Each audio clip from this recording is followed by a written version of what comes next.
Lettre émouvante d'un jeune à Alassane Ouattara, il est temps. Avant de commencer, n'oubliez pas de vous abonner et d'activer la cloche de notification, car cela va vous permettre de ne plus manquer les prochaines vidéos. C'est parti.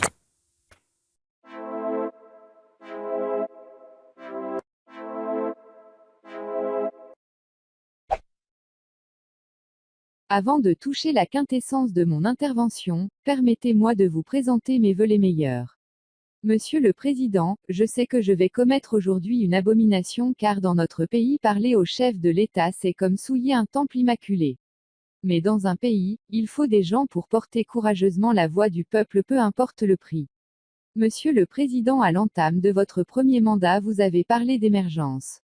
Je n'ai rien à vous apprendre mais je pense que l'émergence n'est pas un simple slogan mais vision de développement. Mais comment notre pays peut être émerge avec ce système éducatif chaotique? Quelles ressources humaines vous allez utiliser comme pilier de ce développement dont vous semblez tenir? Ou bien vous allez continuer d'importer les compétences et le développement? Monsieur le Président, souvent vous dites ne pas être au courant de certaines situations délicates du pays. Certainement vos chargés de communication ont du mal à vous informer. Nous citoyens, nous allons les aider gracieusement dans cette mission pour laquelle ils sont payés. Monsieur le Président, l'éducation s'écoule. Le nerf de notre société se meurt. Depuis le 21 janvier, plusieurs établissements secondaires sont fermés. Pour cause d'une grève des enseignants du secondaire. Ils réclament de meilleures conditions de vie et de travail. Des milliers d'enfants sont à la rue, l'avenir de ce pays vagabonde sous vos yeux.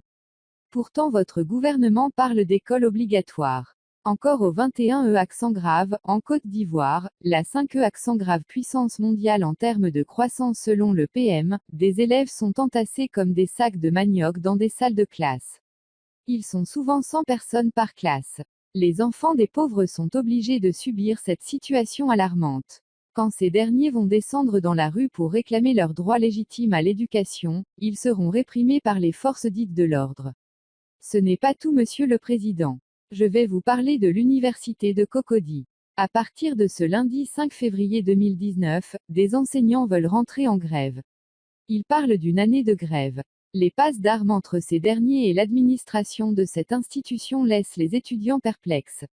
Ils scrutent avec anxiété l'horizon qui s'obscurcit chaque jour. Pris entre deux feux, ils se demandent à quand la fin de ce calvaire.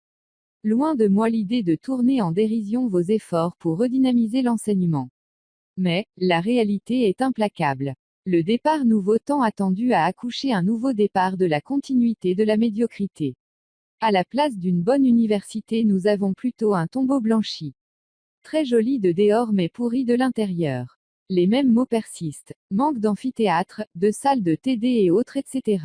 Sans oublier les grèves intempestives. Le système dit LMB reste un pourtour de mots vides et duvet sans tête ni queue. Ces manquements graves entachent la qualité de l'enseignement et la renommée de notre université. D'ailleurs, le dernier classement de Univ-Ranking traduit éloquemment la faillite de ce système.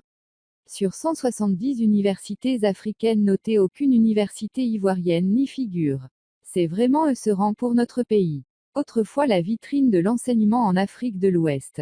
Monsieur le Président, l'urgence de la situation impose des mesures fortes. C'est pourquoi je propose la mise sur pied d'un plan d'urgence efficace pour régler les problèmes de l'éducation. Un plan à 3 volets. 1. Dégager un fonds pour doter les universités et établissements secondaires en infrastructures et régler la question des primes des enseignants qui paralysent l'éducation chaque année. 2. Organiser les états généraux de l'éducation pour repenser le système. Il est temps d'adapter le système éducatif au marché de l'emploi. 3. Mettre sur pied un cadre de dialogue permanent. Ce cadre doit réunir les ministères chargés de l'éducation, les enseignants et les syndicats apprenants.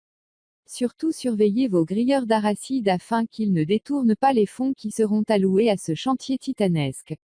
Monsieur le Président, il est temps de rebâtir les fondements de notre société.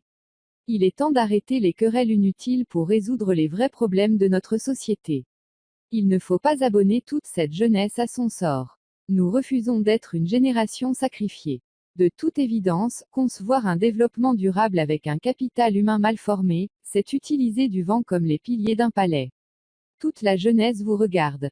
Ne donnez pas l'impression que dans ce pays, les pauvres n'ont pas droit à une éducation de qualité.